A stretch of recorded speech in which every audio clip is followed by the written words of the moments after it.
Hi, this is Asha Saxena for Intelligent Luxury. Welcome to the show. And I'm Julie Faupel, Asha's co-host. Welcome.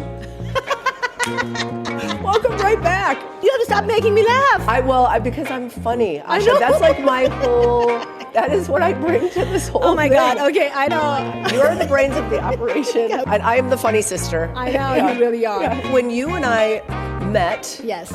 we were immediately friends. The more we got to know each other, the more our thinking was so aligned in terms of this being such a pivotal time in both data and technology and everything that you work in, and luxury and kind of lifestyle and everything that is my discipline. We're in Scottsdale, Arizona, and we're in this beautiful facility, and the fact that you came in for an event being hosted by Realm, real estate and technology has not necessarily been something that has gone hand in hand historically, but it's such an act of friendship, and I think what you're seeing is there's so much curiosity around what you're doing and how it is innovating aspects of our lives that we never even anticipated. Absolutely. But I also have to tell you, the reason I'm doing it because I love you so much. And I think that's what the world needs now. We have AI, we have machines, we have programs, and we have so much data. But what really matters at the end is the relationship. It's the human connection. I'm super excited about this podcast. The audience will enjoy so much because we are going to have fun while doing it. It's always fun with you, Asha. Thank you, everyone. And please continue watching because we're going to have guests who come from all around the world and going to talk about luxury in real estate. We have a lot to look forward to. Looking forward to it. Hi, this is Asha Saxena for Intelligent Luxury, and I'm here with Mark McLaughlin from Jackson Hole, Wyoming. I'm really excited about our conversation today because it's really about what the future holds. We had a great discussion this morning on the stage with 8 futurists talking about what does the future hold when the world is changing so fast. Mark, welcome to the show. Thank you. Pleasure being here. What a great morning this morning. Yes. We got to hear from Brian, we got to hear from Abigail, we actually had 8 of us sitting on the stage talking about what does the future hold. And the most interesting piece for me was that a lot of us were saying the same thing. What do you see as you think about this industry?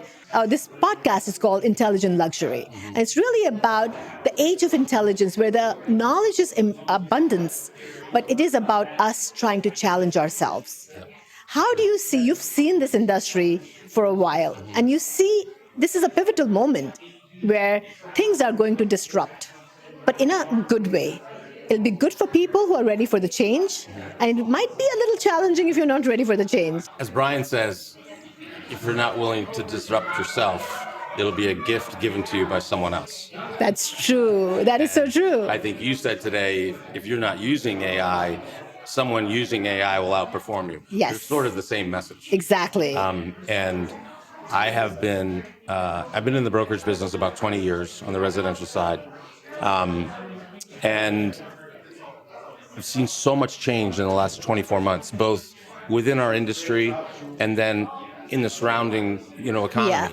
And this AI movement is something that I have really tried to discipline myself to get from, if it's a 1 to 10 learning curve, I feel like I'm on 4 or 5, and I just hope I can get to 10 before it goes to 20. That's true. That's true. Yeah. Listen, I've been in the industry for 35 years. I started my career as a programmer. I built a data management consulting firm. I built a healthcare software company.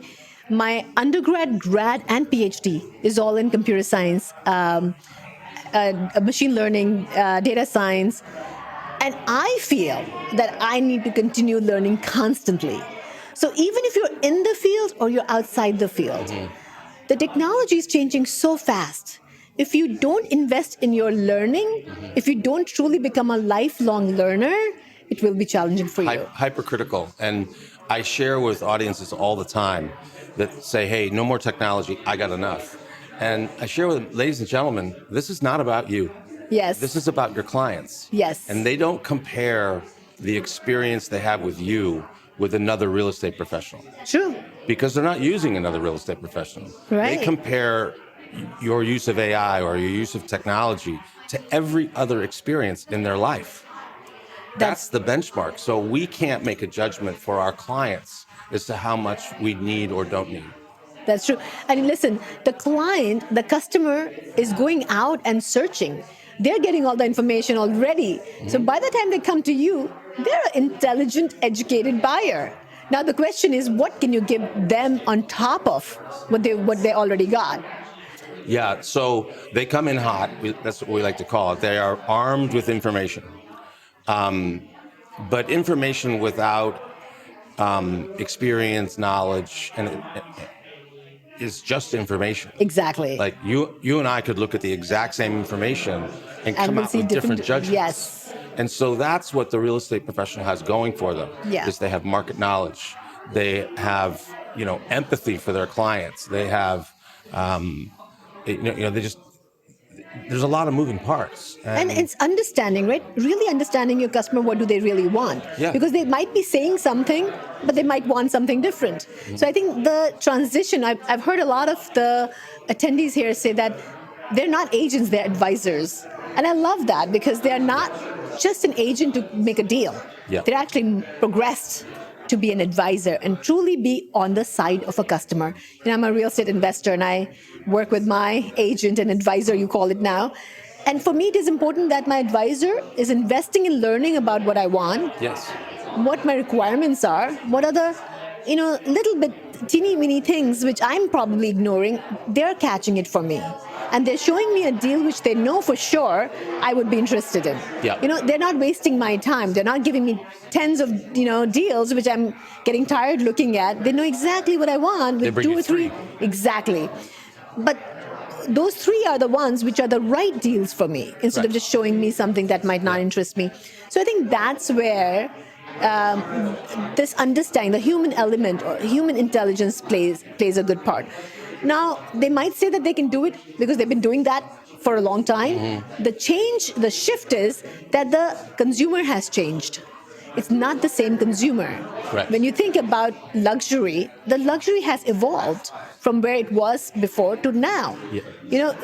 We were used to buying luxury, the products, because they are limited edition. Now, it's not just about limited edition. Right. It's about the lifestyle. So it's not just the house, but they're looking at the whole, environment of what they're buying. Yeah. How are you seeing the change? Well, so the cornerstone of a real estate professional's relationship with a client is trust. Mm-hmm. And you have to think of trust as a loyalty card that the client gives to you.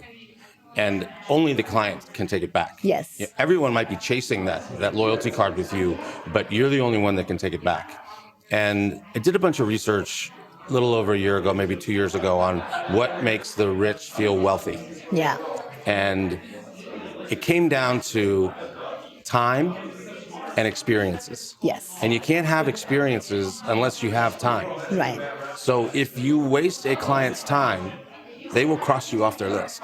Absolutely. Because to your point about don't send me 10 properties, send me 3 that you know me, you've gotten to know me. Yes. Send me the 3 that are in my buy box, and you will not be wasting my time. Exactly. Yeah. Another really interesting piece, which I think is really critical now for the advisors, the real estate advisor to understand, is that the generational wealth transfer. As you think about the generation that's inheriting this wealth, how do they consume wealth and how do they consume life in general? So the term legacy has a lot more meaning now than ever before. And pay attention to youth. Yes. And pay attention to women. Because that's true. That's where a lot of this generational wealth is going.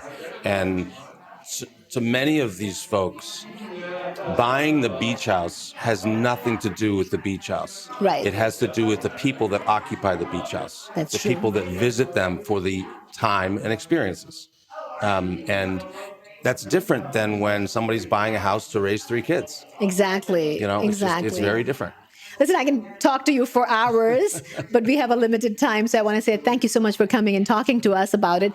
You have so much experience. I'm sure anybody who's listening to you will learn little nuggets from you, and hopefully they can apply in their own life. Thank you so much, Mark, and thank you for listening to us. I would love for you to invest in learning about the lifestyle, the legacy, the luxury that is now being created. investing time in really understanding your consumer really, really well. I love the example of Netflix or Amazon or Domino's, how they have changed their industry. How are you changing your industry? How are you reinventing the business model to stand out and continue serving the customers who come to you and building the trust, which I think is the key piece, is the trust.